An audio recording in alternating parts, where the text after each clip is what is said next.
Hello again, ladies and gentlemen. I'm Joe Hindy, the Android Authority app guy, and it's nearing the end of July, which means it's time to check out the best new Android games from the last month. If you want to check out any of these games for yourself, you can find those links in the video description below.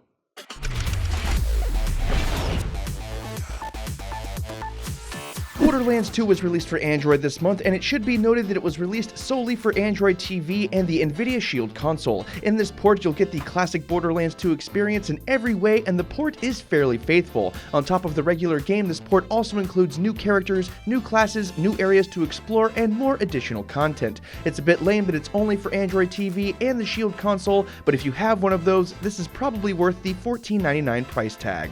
Blue Angel's Aerobatic Sim is a flight simulator that is officially licensed by the US Navy. In this one, you'll get to pilot a Blue Angel and engage with all of the aerobatics, stunts, and flying that you would see during an air show. It features a variety of game modes, including an air show mode where you can perform stunts, and additive mode where you can create your own scenarios. You get scored based on how accurate your flying is, and it also features pretty decent graphics. It's free with in-app purchases. CSR Racing 2 is the long-awaited sequel to the intensely popular CSR Racing. In this game, you'll be drag racing high-end cars against AI opponents in order to prove that you're the best. The game has very good graphics, simple controls, and a ton of missions and quests for you to go through. It also features tons of actual cars that you can buy. There is an online component where you can race others to earn rewards. It's a freemium game through and through, but it's not a bad way to spend a few minutes if you have time to kill. Fear the Walking Dead: Dead Run is a unique runner where you must survive hordes of zombies and stay alive. The game's claim to fame is the ability to play through various scenarios from the TV series to see if you would survive them.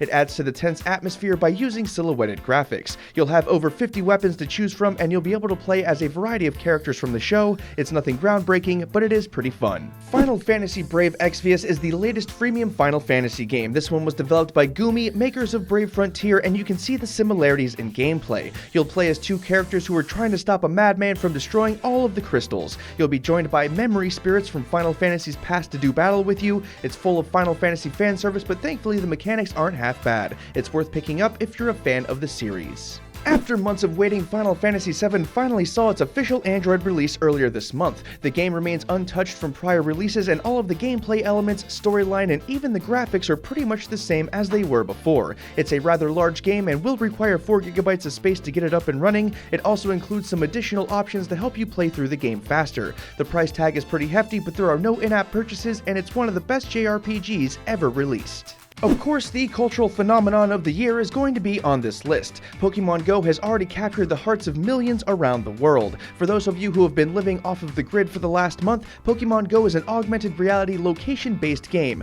You collect Pokemon by going to actual places, take gyms in various areas, and hit up Pokestops to collect items. It's gotten more people outside than house fires and health warnings combined, and it's definitely worth a shot. Rooms of Doom Minion Madness is the latest game out of the same studio that made Crossy Road. This one is an adorable side-scrolling platformer where you must help the animals defeat the aptly named Dr. Doom. It features the same type of graphics from prior Yoto 1 game titles, and the controls are easy enough to learn. It features 12 rooms that you'll be jumping and moving through, along with 25 minion hybrids that you can play with. It's family-friendly and tough to finish, which makes it a good game to try. Suicide Squad Special Ops is a fighting game where you'll be able to play as your favorite member of the Suicide Squad. It uses a unique first-person perspective, and you'll be running around using your special powers to defeat tons of bad guys. Your goal is to survive wave after wave of the bad guys, explore the city to find loot, and a lot more. There are also leaderboards to track your progress, and the graphics are pretty decent. It's a fun little time killer, even if it is a freemium game. Titan Quest finally made its way to Android this last month. It's a faithfully made port by Dotemu, a company that has a history of doing good ports of classic PC games. This game is an action RPG where you create a character and explore many historically significant regions all over the world. It includes many different creatures, items, and character skills that offer up a ton of gameplay and plenty of character customization options. Best of all, it's one of only a few action RPGs that features no in-app purchases. And that about does it for this one, folks. If you want to see the latest Android apps and games news, we have the Android Apps Weekly Show linked up there on the screen and in the video description below. Don't forget to keep it tuned to Android Authority because we are your source for all things Android. Thanks again for watching, everybody, and have a wonderful day.